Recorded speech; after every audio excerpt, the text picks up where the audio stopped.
সরকার বিরোধী বিক্ষোভে ইরানে কয়েক হাজার মানুষ নিহত হয়েছেন। তথাপি দারুণভাবে বিক্ষোভ দমন করতে সফল হয়েছে আয়াতুল্লাহ খামেনির সরকার। এর রহস্য আসলে কি? বিশ্লেষকরা বলছেন, ইরানের শাসন ব্যবস্থার মূল ভিত্তি হল এর অভ্যন্তরীণ কঠোর সংহতি। দেশটির রাজনৈতিক ও নিরাপত্তা প্রতিষ্ঠানগুলো সমান্তরালভাবে একে অপরের সঙ্গে কাজ করার ক্ষমতা রাখে। তাদের শাসন ব্যবস্থার বৈধতা সংকটে পড়লেও এই প্রতিষ্ঠানগুলোর সংহতি অটুট থাকে। আর এই অভ্যন্তরীণ শক্তির কারণেই ইরান এমন সব বড় ধাক্কা সামলে নিতে সক্ষম হয়।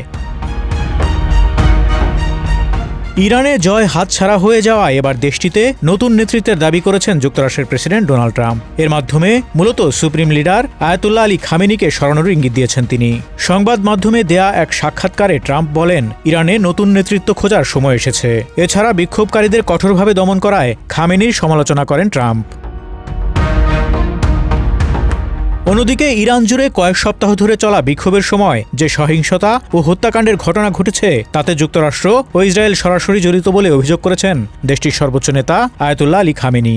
একই সঙ্গে যুক্তরাষ্ট্রের প্রেসিডেন্ট ডোনাল্ড ট্রাম্পকে অপরাধী হিসেবে আখ্যায়িত করেন তিনি। ইরানের রাষ্ট্রায়ত্ত সংবাদ মাধ্যমের খবরে এ তথ্য জানানো হয়। কড়া সমালোচনা করে খামেনি বলেন, সাম্প্রতিক ইরান বিরোধী এই ষড়যন্ত্রটি ছিল ভিন্ন, কারণ এতে যুক্তরাষ্ট্রের প্রেসিডেন্ট ব্যক্তিগতভাবে জড়িয়ে পড়েছিলেন।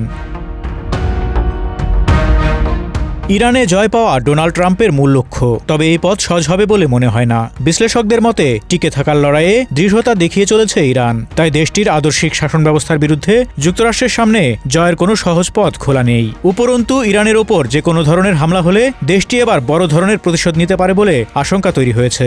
বিগত সময়ের চেয়ে এবারের পরিস্থিতি ভিন্ন ও ভয়াবহ হতে পারে। বিশেষজ্ঞরা মনে করছেন, ইরানের সর্বোচ্চ নেতা আয়াতুল্লাহ খামেনি বা শীর্ষ কর্মকর্তাদের হত্যার উদ্দেশ্যে অভিযান চালালেও এ শাসন ব্যবস্থার পতন নিশ্চিত করা সম্ভব হবে না। উল্টো এটি ইরানকে আরও অস্থিতিশীল করে তুলতে পারে। অন্যদিকে দীর্ঘমেয়াদী যুদ্ধ ওয়াশিংটন এবং মধ্যপ্রাচ্যের জন্য বিপর্যয়কর ও ব্যয়বহুল প্রমাণিত হওয়ার সম্ভাবনা তৈরি হয়েছে।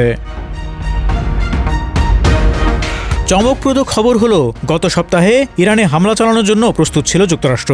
তবে ওই সময় দখলদার ইসরায়েলের প্রধানমন্ত্রী বেনিয়ামিন নেতানিয়াহু মার্কিন প্রেসিডেন্ট ডোনাল্ড ট্রাম্পকে অনুরোধ করেছিলেন তিনি যেন এখন ইরানে হামলা না চালান। প্রভাবশালী সংবাদ মাধ্যম ওয়াশিংটন পোস্ট জানায়, ইরানের পাল্টা হামলা ঠেকানোর জন্য পর্যাপ্ত শক্তি ও প্রস্তুতি না থাকায় নেতানিয়াহু এমন অনুরোধ করেছিলেন।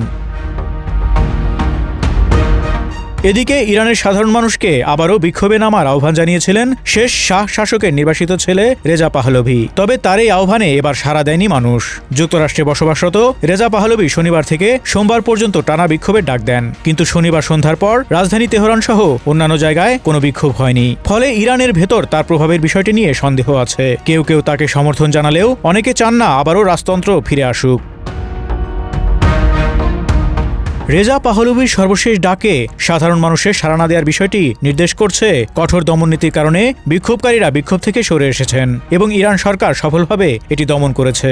রেজা পাহলভি ইরানের সরকার পতনের জন্য আন্তর্জাতিক সম্প্রদায়ের হস্তক্ষেপের আহ্বান জানানো সত্ত্বেও বিক্ষোভ দমনে সফল হয়েছে খামেনির সরকার। এ থেকেই বর্তমান ইরান সরকারের সক্ষমতার প্রমাণ পাওয়া যায়।